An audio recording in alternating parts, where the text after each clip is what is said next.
سورۃ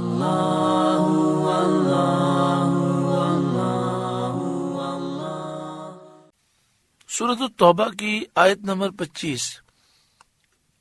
سورۃ توبہ کا چوتھا رکوع 10ویں پارے کا 10واں رکوع۔ لقد نصرکم اللہ فی مواطن کثیرہ، بے شک اللہ نے بہت جگہ تمہاری مدد کی۔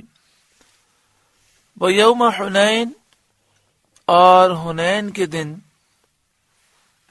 اذ اعجبتکم کثرتکم، جب تم اپنی کثرت پر اترا گئے تھے۔ فلم تغنی عنکم شیئا، تو وہ تمہارے کچھ کام نہ آئی۔ وضاقت علیکم الارض بما رحبت، اور زمین اتنی وسیع ہو کر تم پر تنگ ہو گئی۔ ثم ولیتم مدبرین، پھر تم پیٹھ دے کر پھر گئے۔ حنین ایک وادی ہے جو طائف کے قریب ہے اور مکہ مکرمہ سے چند میل کے فاصلے پر ہے۔ یہاں پر مکہ مکرمہ کی فتح کے بعد تھوڑے دنوں کے بعد ہی قبیلہ حوازن اور ثقیف سے مسلمانوں کی جنگ ہوئی۔ اس جنگ کا سبب یہ ہوا کہ نبی اکرم صلی اللہ علیہ وآلہ وسلم نے سن 8 ہجری میں رمضان المبارک کے مہینے میں مکہ شریف کو فتح کیا۔ ایک روایت یہ ہے کہ 16 رمضان کو مکہ شریف فتح ہوا، اور ایک روایت 20 رمضان کی ہے۔ مکہ شریف کی فتح کے بعد نبی اکرم صلی اللہ علیہ وآلہ وسلم نے مکہ شریف میں قیام فرمایا۔ مختلف قسم کے قبیلے سرکار کی بارگاہ میں آتے اور وہ اسلام قبول کر کے جاتے۔ دین کی تعلیمات لوگ حاصل کر رہے تھے۔ فتح مکہ سے پہلے کبھی 2 آدمی مسلمان ہو رہے ہیں، کبھی 10 ہو رہے ہیں، کبھی 5 ہو رہے ہیں، لیکن فتح مکہ کے بعد اللہ تعالیٰ نے ایسی شوکت اسلام کو عطا فرمائی کہ سینکڑوں کی تعداد میں پورا قبیلہ ایک ساتھ مسلمان ہو رہا تھا۔ اتنے میں یہ اطلاع ملی کہ قبیلہ حوازن اور ثقیف کے لوگ حنین کے مقام پر جمع ہو گئے ہیں، اور ارد گرد سے بھی کافر جمع ہو رہے ہیں، اور ایک جنگ کی تیاری کی جا رہی ہے تاکہ ایک لشکر تیار ہو اور مکہ شریف پر حملہ کر کے مسلمانوں سے بدلہ لیا جائے۔ نبی اکرم صلی اللہ علیہ وآلہ وسلم کی عادت کریمہ یہ تھی کہ آپ کافر کو جنگ کی تیاری کا موقع نہیں دیتے تھے، تو آپ صلی اللہ علیہ وآلہ وسلم نے جنگ کا حکم دیا اور مسلمان مکہ شریف سے حنین گئے۔ اس وقت مسلمانوں کی تعداد 12,000 یا اس سے کچھ زائد تھی، اور کافروں مشرکوں کی تعداد 4,000 تھی۔ جب دونوں لشکر مقابل ہوئے تو مسلمانوں میں سے کسی شخص نے اپنی کثرت پر نظر کر کے یہ کہا کہ اب ہم ہرگز مغلوب نہ ہوں گے۔ انہوں نے کہا کہ ہمارے پاس پہلی دفعہ ایسا ہے کہ جنگ میں اسلحہ بھی پورا ہے، گھوڑے بھی پورے ہیں، تلواریں بھی پوری ہیں، نیزے، تیر، کمان، ڈھال، زرہ، ہر چیز پوری ہے، اور پہلی دفعہ ہے کہ ہماری تعداد بھی کافروں سے 3 گنا زائد ہے۔ ہم 12,000 ہیں اور یہ صرف 4,000 ہیں، تو ہم آج ہرگز جنگ نہیں ہاریں گے، اور فتح صرف ہماری ہی ہے۔ یہ کلمہ رسول کریم صلی اللہ علیہ وآلہ وسلم کو بہت گراں گزرا، کیونکہ حضور صلی اللہ علیہ وآلہ وسلم ہر حال میں اللہ تعالیٰ پر توکل فرماتے تھے، تعداد کی قلت اور کثرت پر نظر نہ رکھتے تھے۔ اللہ تعالیٰ اس سنت پر ہمیں بھی عمل کی توفیق عطا فرمائے۔ ہم اپنی صلاحیتوں پر، اپنی طاقت پر، اپنی افرادی قوت پر نظر نہ رکھیں، ہر وقت ہم اللہ پر بھروسہ کریں۔ جنگ شروع ہوئی، جنگ بڑی شدید ہوئی، آخرکار اللہ تعالیٰ نے مسلمانوں کو فتح عطا فرمائی، اور مسلمان مال غنیمت لینے میں مصروف ہو گئے، اور لشکر جو کافروں کا تھا وہ بھاگا۔ کافروں کے لشکر نے جب یہ دیکھا کہ مسلمان مال غنیمت حاصل کر رہے ہیں اور یہ کھلا میدان ہے، تو انہوں نے پلٹ کر تیروں کی بارش شروع کر دی. 4000 کافر تھے، ہزاروں تیر کافروں کی طرف سے آئے، اور وہ تیر اندازی میں بہت مہارت رکھتے تھے. نتیجہ یہ ہوا کہ اس ہنگامے میں مسلمانوں کے قدم اکھڑ گئے. اگر مسلمان اس میدان میں کھڑے رہتے تو وہاں کوئی رکاوٹ نہ تھی، تیر سیدھے مسلمانوں پر آ رہے تھے تو وہ تیر کھا کھا کے زخمی ہو کر شہید ہو جاتے. تو انہیں اپنی جان بچانے کے لیے بھاگنا پڑا تاکہ تیروں کی رینج سے وہ باہر نکل جائیں. لشکر بھاگ پڑا. سید عالم صلی اللہ علیہ وآلہ وسلم کے پاس صرف حضور صلی اللہ علیہ وآلہ وسلم کے چچا حضرت عباس رضی اللہ تعالی عنہ موجود تھے، اور نبی اکرم صلی اللہ علیہ وآلہ وسلم کے چچا کے بیٹے ابو سفیان بن حارث موجود تھے. نبی اکرم صلی اللہ علیہ وآلہ وسلم کی جرت اور بہادری، سبحان اللہ. اب آپ اکیلے ہیں اور آپ کے ساتھ صرف 2 صحابہ ہیں. نبی اکرم صلی اللہ علیہ وآلہ وسلم نے اس وقت اپنی سواری کو کفار کی طرف آگے بڑھایا، حضور پیچھے نہیں ہٹے، اور آپ اپنی سواری کو لے کر کافروں کی طرف بڑھنے لگے. اور حضرت عباس رضی اللہ تعالیٰ عنہ کو حکم دیا کہ وہ بلند آواز سے اپنے اصحاب کو پکاریں. ان کے پکارنے پر وہ صحابہ لبیک لبیک کہتے ہوئے پلٹ آئے. میں نے یہ واقعہ اور اس طرح کے واقعات پہلے بھی سنے ہیں اور پڑھے ہیں، لیکن تحریک لبیک یا رسول اللہ صلی اللہ علیہ وآلہ وسلم بننے کے بعد، اور ہمارے استاد محترم شیخ الحدیث و تفسیر حضرت علامہ خادم حسین رضوی دامت برکاتہم العالیہ نے جو بچے بچے کو اس نعرے سے پیار دیا کہ آج بچہ بچہ یہ نعرہ لگاتا ہے لبیک لبیک لبیک یا رسول اللہ، تو 100 آدمی یا 200 آدمی بھی نعرہ لگاتے ہیں تو یہ ایک ایسی ہیبت ہوتی ہے کہ ہم نے دیکھا کہ دشمن ہل جاتا ہے. اللہ نے اس نعرے میں بڑی روحانیت رکھی ہے. تو میں اب یہ سوچتا ہوں کہ ذرا اس منظر کو ہم تصور میں لائیں کہ نبی اکرم صلی اللہ علیہ وآلہ وسلم سواری پر ہیں، حضرت عباس ساتھ میں ہیں، حضرت ابو سفیان بن حارث آپ کے ساتھ ہیں، اور حضور کافر کی طرف بڑھ رہے ہیں، کافروں کی طرف، اور حضرت عباس آواز لگاتے ہیں کہ آؤ اس طرف. تو 12,000 صحابہ کرام جب لبیک یا رسول اللہ کہتے ہوئے آگے بڑھے ہوں گے، لبیک لبیک لبیک کے نعرے لگا کر، تو حنین کے میدان میں کیا منظر ہوگا. آج استاد محترم تحریک لبیک یا رسول اللہ کے زیر اہتمام اسی لبیک لبیک لبیک کے نعروں کی یاد تازہ فرماتے ہیں. اللہ تعالیٰ اس تحریک کو مزید برکتیں عطا فرمائے. لبیک کے معنی ہوتے ہیں میں حاضر ہوں. جب نبی اکرم صلی اللہ علیہ وآلہ وسلم صحابہ کرام کو بلاتے تو صحابہ کہتے لبیک یا رسول اللہ، یا رسول اللہ میں حاضر ہوں، یہ کہتے ہوئے دوڑتے ہوئے آتے. تو ہم جب لبیک کا نعرہ لگاتے ہیں لبیک یا رسول اللہ، تو اس کے معنی ہمارے استاد محترم شیخ الحدیث و تفسیر حضرت علامہ خادم حسین رضوی صاحب یہ فرماتے ہیں، اس کے معنی یہ ہے کہ یا رسول اللہ، آپ کے دین کی خاطر، آپ کی عزت کی خاطر میری جان بھی حاضر ہے، میرا سب کچھ حاضر ہے، میرا مال بھی حاضر ہے. کفار سے پھر جنگ شروع ہوئی.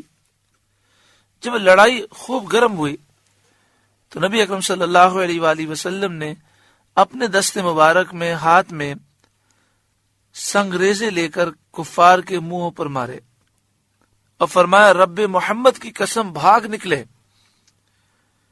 تو یہ مارنا تھا کہ کفار بھاگ پڑے، اور رسول کریم صلی اللہ علیہ وآلہ وسلم نے ان کی غنیمتیں مسلمانوں کو تقسیم فرما دی. ان آیتوں میں اس واقعے کا بیان ہے. لقد نصرکم اللہ فی مواطن کثیرہ، بے شک اللہ نے بہت جگہ تمہاری مدد کی، بہت سے غزوات میں مسلمانوں کو کافروں پر غلبہ عطا فرمایا. بدر میں، غزوہ بنی قریظہ، غزوہ بنی ندیر، حدیبیہ کے مقام پر، غزوہ خیبر، اور فتح مکہ کے موقع پر اللہ نے جگہ جگہ مسلمانوں کی مدد فرمائی. وہ یوم حنین، اور حنین کے دن مسلمانوں کے ساتھ ایسا معاملہ کیوں ہوا؟ اذ اعجبتکم کثرتکم، جب تم اپنی کثرت پر اترا گئے تھے. فلم تغنی عنکم شیئا، تو وہ تمہارے کچھ کام نہ آئی. وضاقت علیکم الارض بما رحبت، اور زمین اتنی وسیع ہو کر تم پر تنگ ہو گئی اور تم وہاں نہ ٹھہر سکے. ثم ولیتم مدبرین، پھر تم پیٹھ دے کر پھر گئے. ثم انزل اللہ سکینتہ علی رسولہ، پھر اللہ نے اپنی تسکین اتاری اپنے رسول پر سکینہ اور اطمینان کو نازل فرمایا کہ اطمینان کے ساتھ وہ اپنی جگہ پر قائم رہے. وَالْمُؤْمِنِينَ، اور اللہ نے مومنوں پر سکینہ اتارا، مسلمانوں پر تسکین اتاری کہ حضرت عباس رضی اللہ تعالیٰ عنہ کے پکارنے سے مسلمان دوڑتے ہوئے لبیک کہتے ہوئے نبی کریم صلی اللہ علیہ وآلہ وسلم کی خدمت میں واپس آئے. وَأَنزَلَ جُنُودًا لَمْ تَرَوْهَا، اور وہ لشکر اتارے جو تم نے نہ دیکھے، یعنی فرشتے اللہ تعالی نے نازل فرمائے جنہیں کافروں نے ابلک گھوڑوں پر سفید لباس پہنے امامہ باندھے دیکھا. یہ فرشتے مسلمانوں کی شوکت بڑھانے کے لیے آئے تھے، اور اس جنگ میں انہوں نے قتال نہیں کیا، کافروں کو قتل نہیں کیا. قتال فرشتوں نے صرف غزوہ بدر میں کیا تھا. وَعَذَّبَ الَّذِينَ كَفَرُوا، اور کافروں کو اللہ نے عذاب دیا کہ پکڑے گئے، مارے گئے، ان کے بال بچے اور اموال مسلمانوں کے ہاتھ میں آئے. وَذَلِكَ جَزَاءُ الْكَافِرِينَ، اور منکروں کی یہی سزا ہے. ثُمَّ يَتُوبُ اللَّهُ مِن بَعْدِ ذَلِكَ عَلَى مَن يَشَاءُ، پھر اس کے بعد اللہ جسے چاہے گا توبہ دے گا، یعنی توبہ کی توفیق دے گا، اسلام کی توفیق دے گا. چنانچہ حوازن قبیلے کے باقی لوگوں کو اللہ نے توفیق دی. وہ مسلمان ہو کر رسول کریم صلی اللہ علیہ وآلہ وسلم کی خدمت میں حاضر ہوئے، اور حضور صلی اللہ علیہ وآلہ وسلم نے ان کے قیدیوں کو رہا فرما دیا. ثم یتوب اللہ من بعد ذلک علی من یشاء، پھر اس کے بعد اللہ جسے چاہے گا توبہ دے گا، یعنی توبہ کی توفیق دے گا. تو اللہ تعالیٰ نے حنین والوں کو توبہ کی توفیق عطا فرمائی. واللہ غفور الرحیم، اور اللہ بخشنے والا مہربان ہے. یا ایھا الذین آمنوا انما المشرکون نجس، اے ایمان والوں، مشرک نرے ناپاک ہیں، بالکل گندے اور ناپاک ہیں، یعنی ان کا باطن خبیث ہے، ناپاک ہے، گندا ہے، اور یہ طہارت بھی نہیں کرتے اور نجاستوں سے بچتے بھی نہیں ہیں. لہذا ہندو، عیسائی، یہودی، ان کی چیزوں سے انسان کو اجتناب کرنا چاہیے. خاص طور پر ہندوؤں کے ہاتھ کی بنی ہوئی کھانے پینے کی چیزوں سے بچیں، کیونکہ یہ پاکی کا خیال نہیں کرتے. اسی طرح عیسائی، ان کے ہاتھ کی بنی ہوئی چیزوں سے بھی اجتناب کریں. یورپ سے، امریکہ سے جو بسکٹ، چاکلیٹ اور اس طرح کی چیزیں آتی ہیں جو عیسائی، یہودی بناتے ہیں، ہمیں چاہیے کہ ہم اس سے خود بھی بچیں، اپنے بچوں کو بھی بچائیں. اور پھر اکثر اگر آپ تحقیق کریں، ان چیزوں کے پیچھے مختلف قسم کے نمبرز، ای نمبرز ہوتے ہیں. اگر آپ ای نمبرز کو گوگل پر سرچ کریں تو بہت سارے ایسے ای نمبرز اس پہ لگے ہوتے ہیں کہ ان میں کسی میں سور کی چربی ہوتی ہے، تو کسی میں سور کا کوئی اور جز ملا ہوا ہوتا ہے. تو ہمیں چاہیے کہ ہم جو غیر ملکی کافر ملکوں کے بسکٹ ہیں، چاکلیٹ ہیں، ان سے اپنے آپ کو محفوظ رکھیں. مدینہ شریف میں بھی اس طرح کے چاکلیٹ اور بسکٹ دیکھے گئے کہ جن کے پیچھے لکھا ہوتا ہے کہ اس میں فلاں فلاں حرام اجزاء ملے ہوئے ہیں، وہاں پہ ای نمبرز ہوتے ہیں، آپ سرچ کریں معلوم ہو جاتا ہے۔ بس اللہ تعالیٰ وہاں کے حکمرانوں کو بھی عقل سلیم عطا فرمائے اور وہ ایسی چیزوں پر پابندی لگائیں۔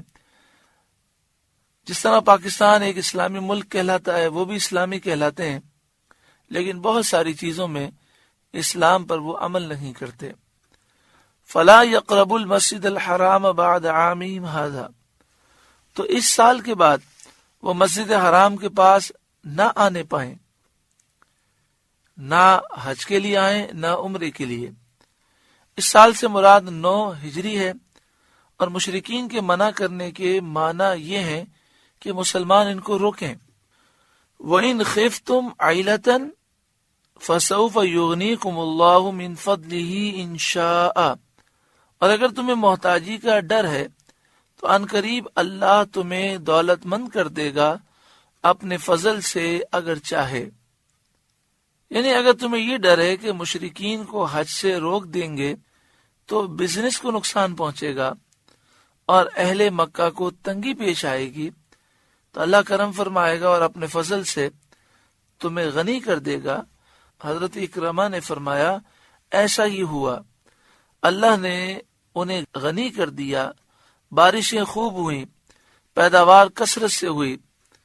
حضرت مقاتل نے کہا کہ خطہ ہائے یمن کے لوگ مسلمان ہوئے، انہوں نے اہل مکہ پر اپنی کثیر دولت خرچ کی۔ اگر چاہے فرمانے میں تعلیم ہے کہ بندے کو چاہیے کہ طلب خیر اور آفات کو دور کرنے کے لیے ہمیشہ اللہ تعالی کی طرف متوجہ رہے اور تمام امور کو اسی کی مشیت سے متعلق جانے، یعنی یہ جانے کہ اللہ چاہے گا تو ہوگا۔ ان اللہ علیم حکیم، بے شک اللہ علم و حکمت والا ہے۔ قاتل الذین لا یؤمنون باللہ ولا بالیوم الآخر، جہاد کرو، لڑو ان سے جو ایمان نہیں لاتے اللہ پر اور قیامت پر۔ اللہ پر ایمان لانا کیا ہے؟ اس کی ذات کو انسان مانے، اس کی تمام صفات کو اور تنزیہات کو مانے، جو اس کی شان کے لائق نہ ہو اس کی طرف نسبت نہ کرے۔ بعض مفسرین نے فرمایا کہ رسولوں پر ایمان لانا بھی اللہ پر ایمان لانے میں داخل ہے، یعنی جو رسولوں پر ایمان نہیں لاتا وہ اللہ پر بھی ایمان لانے والا نہیں۔ تو یہودی اور عیسائی اگرچہ اللہ پر ایمان لانے کا دعویٰ کرتے ہیں، لیکن ان کا دعویٰ باطل ہے۔ ایک وجہ تو یہ ہے کہ یہ نبی اکرم صلی اللہ علیہ وآلہ وسلم پر ایمان نہیں لاتے، تو جو رسولوں کا انکار کرے، کسی بھی رسول کا انکار کرے، وہ اللہ پر ایمان لانے والا بھی نہیں۔ دوسرا مسئلہ یہ ہے کہ یہودی اور عیسائی اللہ تعالیٰ کی تمام صفات کو نہیں مانتے۔ یہودی تجسیم اور تشبیہ کے قائل ہیں، یعنی وہ اللہ تعالیٰ کے لیے جسم مانتے ہیں، تجسیم اور تشبیہ کے قائل ہیں، اور عیسائی حلول کے معتقد ہیں، یعنی وہ یہ مانتے ہیں کہ اللہ تعالیٰ عیسیٰ علیہ السلام کے جسم میں داخل ہو گیا، حلول کر گیا۔ تو جب ان کا عقیدہ ہی خراب ہے اللہ کے بارے میں، تو وہ کس طرح اللہ پر ایمان لانے والے ہو سکتے ہیں؟ تو اللہ پر ایمان لانے والا صرف مسلمان ہے، یہودی، عیسائی، ہندو، کوئی بھی اللہ پر ایمان لانے والا نہیں، کیونکہ وہ اللہ تعالیٰ کی تمام صفات و تنزیہات کو نہیں مانتے، اور اللہ تعالیٰ کی طرف وہ چیزیں منسوب کرتے ہیں جو اس کی شان کے لائق نہیں۔ ایسے ہی یہودیوں میں سے جو حضرت عزیر کو اللہ کا بیٹا کہتے ہیں، اور جو عیسائی حضرت عیسیٰ علیہ السلام کو اللہ کا بیٹا کہتے ہیں، تو ان میں سے کوئی بھی اللہ پر ایمان لانے والا نہیں۔ اسی طرح جو ایک رسول کی تکذیب کرے وہ اللہ پر ایمان لانے والا نہیں۔ یہودی اور عیسائی تو بہت سے انبیاء کی تکذیب کرتے ہیں، لہذا وہ اللہ پر ایمان لانے والوں میں نہیں۔ حضرت مجاہد کا قول ہے کہ یہ آیت اس وقت نازل ہوئی جبکہ نبی صلی اللہ علیہ وآلہ وسلم کو روم سے قتال کرنے کا حکم دیا گیا، اور اسی کے نازل ہونے کے بعد غزوہ تبوک ہوا۔ تو روم کے لوگ وہ عیسائی تھے، تو یہاں پر یہ حکم دیا گیا کہ جو اللہ کو نہیں مانتا اس سے جہاد کریں۔ اور ابھی ساری گفتگو سے معلوم ہوا کہ عیسائی اللہ کو نہیں مانتے، کیونکہ وہ اللہ تعالیٰ کے ساتھ شریک کرتے ہیں، حضرت عیسیٰ علیہ السلام کو اللہ کا بیٹا مانتے ہیں، لہذا یہ اللہ پر ایمان لانے والے نہیں ہیں۔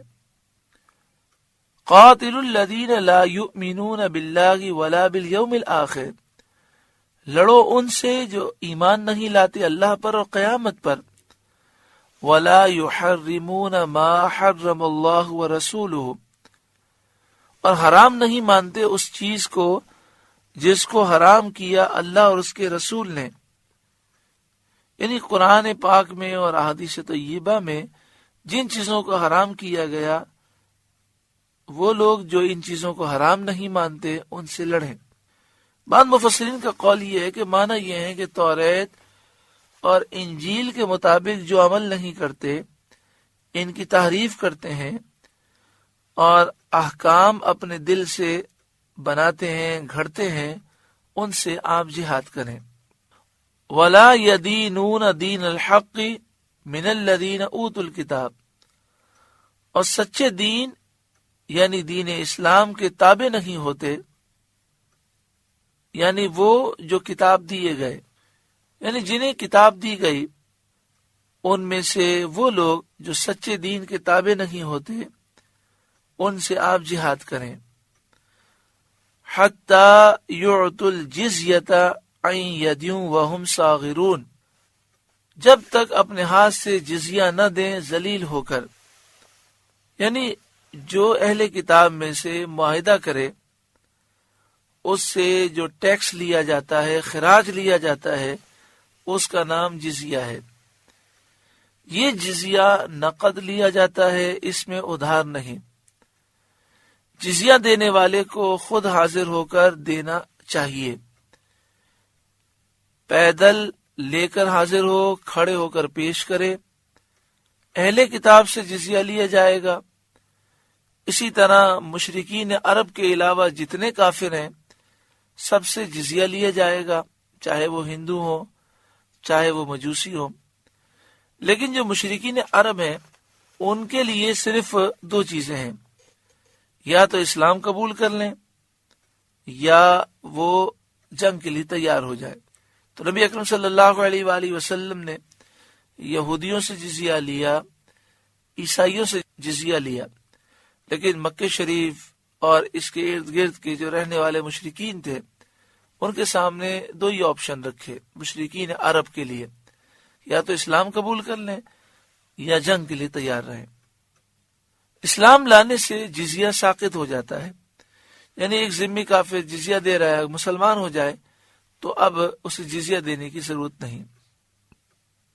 سوال یہ ہے کہ یہ کیوں نہیں کیا گیا کہ جس طرح مشرکین عرب کو مہلت نہ دی گئی اور کہا گیا یا تو اسلام قبول کریں یا جنگ کے لیے تیار ہو جائیں، تو جو یہودی ہیں، عیسائی ہیں اور جو مشرک یا کافر ہیں لیکن عرب سے باہر ہیں، ان کے لیے یہ مہلت کیوں دی گئی کہ وہ معاہدہ کر لیں اور اگر جزیہ دیں تو ہم ان سے جنگ نہیں کریں گے؟ تو فرمایا اس میں حکمت یہ ہے جزیہ مقرر کرنے کی کہ کفار کو مہلت دی جائے تاکہ وہ اسلام کی خوبیاں دیکھیں اور دلائل کی قوت دیکھیں۔ اور پرانی کتابوں میں سید عالم صلی اللہ علیہ وسلم کی خبر اور حضور صلی اللہ علیہ وآلہ وسلم کی صفات، آپ کی خوبیاں، آپ کی نعت دیکھ کر انہیں اسلام قبول کرنے کا موقع دیا جائے، وہ مشرب اسلام ہونے کا موقع پائیں، اس لیے ان کے لیے یہ مہلت ہے۔ تو یہاں فرمایا گیا کہ یا تو یہ یہودی عیسائی اسلام قبول کر لیں یا پھر یہ سلو کریں اور اپنے ہاتھ سے جزیہ دیں، اور اگر یہ دونوں صورتیں نہیں پائی جاتی تو مسلمانوں پر لازم ہے کہ وہ ان سے جہاد کریں۔ آج مسلمان اتنی پستی میں ہیں کہ اپنا دفاع مشکل ہو گیا، اپنے ملک کی حفاظت مشکل ہو گئی۔ جب یہ حالات ہو گئے تو اب نکل کر کافروں پر حملہ کرنا، اس کی طاقت مسلمانوں میں نہ رہی، کیونکہ انہوں نے جذبہ جہاد کا درس نہیں دیا، شوق شہادت پیدا کرنے کی کوشش نہیں کی۔ اس وجہ سے مسلمان ان حالات سے دوچار ہیں۔ کشمیر میں، فلسطین میں، برما میں اور کئی ملکوں میں حالات خراب ہیں۔ عراق میں، شام میں جو ظلم ہو رہا ہے، اس کے پیچھے یہود و نصارہ کفار ہیں۔ اللہ تبارک و تعالی ہمیں بیداری عطا فرمائے، غلبہ عطا فرمائے، اسلامی ممالک کا دفاع کرنے کی بھی توفیق عطا فرمائے، اور جو کافر ممالک ہیں ان کی قوتیں بھی ہمیں توڑنے کی اللہ تعالیٰ طاقت عطا فرمائے۔ سورہ توبہ کا 4واں رکوع مکمل ہوا۔ اللہ رب العالمین اس رکوع کے نور سے ہمارے قلوب کو روشن و منور فرمائے۔ اللہ